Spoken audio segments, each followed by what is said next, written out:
Nako, eto na nga ba sinasabi ko, mga kababayan? Noong nakaraang buwan lang, nasa isip ko pa lang ito Nagdududa pa lamang ho ako, mga kababayan, na baka isang araw gawin ho nila ito sa lahat ng mga notadong DDS, lalong-lalo na sa mga vlogger na nasa listahan para ipatawag sa TRICOM at hindi sumipot. Dahil nga sa hindi nakasipot itong mga ito, nagdududa ako na baka naman gumawa ho sila ng hakbang at isa-isahing puntahan, pasukin ang kanilang mga tahanan. O eto na nga, mga kababayan, nangyari na ho ang hindi inaasahang pangyayari. Itong isang notadong DDS na kaibigan ho natin, mga kababayan, at convenor ng Maisog na taga Cebu, ay pinasok po ang kanyang tahanan ng mga bata ni General Torre na nagmula pa ho, mga kababayan, sa Maynila. O eto ang balita, basahin ko ho. Nagmula po ito sa 102.5 Brigada News FM CDO. Bisaya ito, mga kababayan. Malalalim po na Bisaya na lingwahe ang ginamit po nila. Tatagalogin ko na naman. Mahihirapan naman tayong mag-translate nito, mga kababayan, lalo na napakalalim ho na mga lingwaheng Bisaya na inilapat po dito sa kanilang balita. Nako po, ito na, simulan ko na at mahaba-haba ito, mahaba-habang paliwanagan din na to para maintindihan po ng ating mga kababayan na hindi po nakakaintindi ng Tagalog. Okay? Ay, Tagalog, Bisaya pala. Tatagalogin to.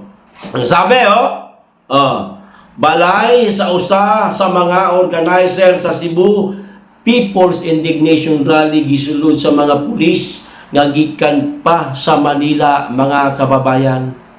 Ano daw sa Tagalog? Bahay ng isa sa mga organizer sa Cebu People's Indignation Rally pinasok ng mga pulis na nagmula pa di umano, mga kababayan, sa Manila. Pwede pala yun. Ang papasok ng mga pulis nagmula sa Manila, ang pinasok nasa Cebu. Siya nga pala, lilinawin ko lang may bit-bit po na search warrant ang mga kapulisan na pumasok sa bahay ni John Abines. Ano kaya ang hahanapin nila? Bakit search warrant ang dala nila? Okay, tuloy natin. Giingong gisulod sa mga pulis pasado alas 12 kaganihang tungang gabi ang balay ni Abines o ni Ernest John Abines o matud pa gikan sa kauluhan ang maong mga pulis. So yun na nga, inulit lang yung sa taas Ganon din yung explanation nito Pinasok nga ang bahay ni John Abines kaninang hating gabi, mga kababayan, at nagmula pa di umano sa kauluhan o sa Maynila nga ang mga pulis. Tuloy ko, matud pa nga ubay-ubay ang mga pulis nga misulod sa balay ni Abines nga nahimutang tapad sa Maharlika Gym, Barangay Sambagdos, Cebu City aron iserve ang search warrant sa giingong illegal nga pag-access ni ini sa impormasyon o datos nga iya sa kapulisan. Nako. Tagalog. Ang sabi, mga kababayan, marami daw mga kapulisan ang pumasok sa bahay ni Abines na ito po, may lugar na binanggit, katabi daw po ng Maharlika Gym, Barangay 2, katabi ng Barangay Gym, ng Maharlika Gym, Barangay Sampag 2, Cebu City, para iserve ang search warrant, mga kababayan, na sinasabing illegal na pag-access, ginawa ni John Abines illegal na ginawang pag-access ni John Abinis sa impormasyon at datos na pinagmamay-arian di umano ng kapulisan. So, parang napasok ni John Abinis ang isang website, tama ba? Ang isang account na pinagmamay-arian ng mga kapulisan. So, nalaman ni Abinis ang mga impormasyon at mga datos nito. Kaya, nag-serve ng search warrant ang mga kapulisan para meron ho silang ma-embargo. Kung totoo ba na napakialaman ni John Abinis ang impormasyon at datos ng pinagmamay-arian nga ng mga pulis. Okay? Gikumpirma usab ni Abinis na pinaagi sa iyang Facebook post ang pagsulod sa mga pulis o gikumpiskar usab ang iyang cellphone hangtod ning mga orasa dili pa makontak si Abinis. Tagalog. Kinumpirma ni John Abinis, mga kababayan, sa pamamagitan po ng Facebook post ang pagpasok ng mga pulis at kinumpiska rin ang kanyang cellphone. Ang kanyang cellphone. Hanggang sa mga oras na ito, ni hindi pa po makontak si Abinis. Nako, ano na kayang nangyari sa mama? Bakit hindi pa makontak? Wag naman sanang mangyari na baka bitbitin nila si Abinis nang wala man lamang arrest warrant. Search warrant lang po ang bitbit ng mga kapulisan So, ibig sabihin may hahanapin sila. Pero, dahil nga hindi pa makontak itong mama, hindi ko naman sinasabing dinala siya ng mga pulis. Hindi ko naman sinasabi ganoon. Huwag sanang mangyari. Yun ang ibig ko sabihin. Lilinawin natin at delikado na. Mahirap na, mga kababayan. Okay. Ito pa. Si John Abinis ang lead convener sa hakbang ng mga maisog sa Cebu. Na hinabi kagahapon atol sa Tira Brigada nga programa og siyama oy mipahibawo. Grabe ka, Bisaya naman ito. Kalabot na sa pagkahimuon nga halapad nga Cebu People's Indignation Rally karong alas 4 sa hapon sa Mandawi City. Tagalog. Ito, si John Abinis ang lead convener sa hakbang ng mga maisog sa Cebu City, mga kababayan. Nakapanayam di umano si Abinis ng Tira Brigada na programa. O si Abinis di umano, mga kababayan, ang nagpakalat ipinaalam ni Abinis ang gagawing malawakang Cebu People's Indignation Rally ngayong araw, mamayang alas 4 ng hapon sa Mandawi, Cebu City, mga kababayan. Okay, so kasabay po ito mamaya naman sa Davao at dadaluhan ko naman po. Antabayanan nyo po ang live ko mamayang mga alas 5, mga kababayan, kasi magkasabay po ito sa Cebu at sa Davao City. Nang malaman po natin kung ano po ang mga mangyayari po dito sa itong sa rally nga na ito at kung sino-sino ang mga dadalo. Maliban po dun sa mga nabanggit ko kagabi.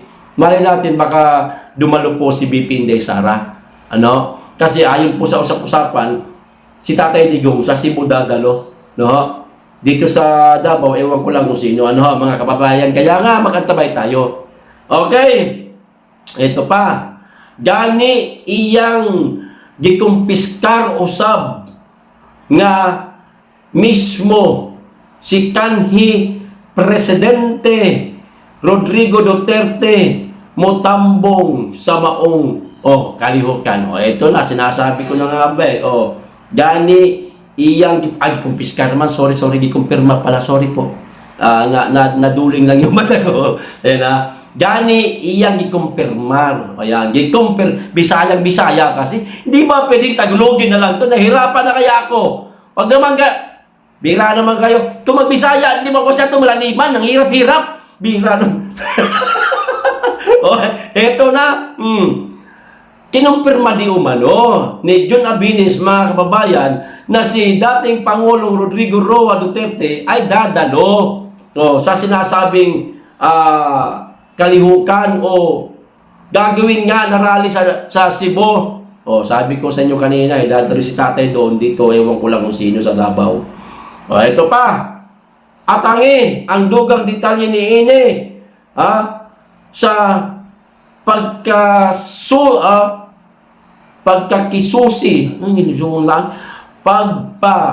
pagpakisusi sa Brigada News Team atol sa Tira Brigada Program karong buntag. Ay, salamat. Natapos din yung translate natin, mga kababayan. Pagbasa pa lang sa mga malalalim na Bisaya na hindi masyado nating naririnig. Nahirapan na tayo mag-translate pa kaya. Natapos din sa wakas. Dinadaan lang natin sa tawa. Kilala niyo naman si PL, mga kababayan, masayahing tao. Itong mga nangyayari kay Jun Abilis na notadong kaibigan po natin. Isang DDS din po. At isa sa mga napatawag sa TRICOM. Pero hindi nila sinipot ang TRICOM. Malay natin, baka napikon itong TRICOM. Ayun, nautusan itong ating tiyuhin na si General Torre, mga kababayan. Ayun, pinasok ang bahay ni Jun Abilis. Ang nakakatakot ho dito, mga kababayan, baka gawin ho ito sa mga nasa listahan pong ipapatawag sana sa TRICOM at gawan na lang ng kung ano-anong dahilan para mapasok lang sila. Yan. Para nga naman legal ang kanilang pagpasok. Katulad nito, search warrant, di bagay legal at di umano'y sinasabing illegal na pinakialaman ni Jun Abilis ang impormasyon at datos na pinagmamayarian ng mga kapulisan. Pwede naman ganun. Pero hindi ko naman sinasabing baka o gagawin ito ni General Torre. Baka lang mga kababayan. Ano ho? At nakakatakot pa isa, mga kababayan, baka hindi lang yung mga nasa listahan na ipapatawag sa TRICOM, baka lahatin na ng DDS. Di parang martial law na ang labas, mga kababayan. Hindi nagdeklara ng martial law yung mamang walang tulog. Di na daw siya natutulog daw, sabi niya. Pati yung kanyang mga kalihim, di na rin natutulog. Maging siya, hindi na rin natutulog. Yung mamang hindi natutulog, naku, paano na ito? Hindi nga siya nagdeklara ng martial law, pero para namang martial law na ang datingan nito, mga kababayan. Ano sa palagay ninyo? Magtatanong ako. Ito ba'y panibagong panggigipit sa mga Duterte?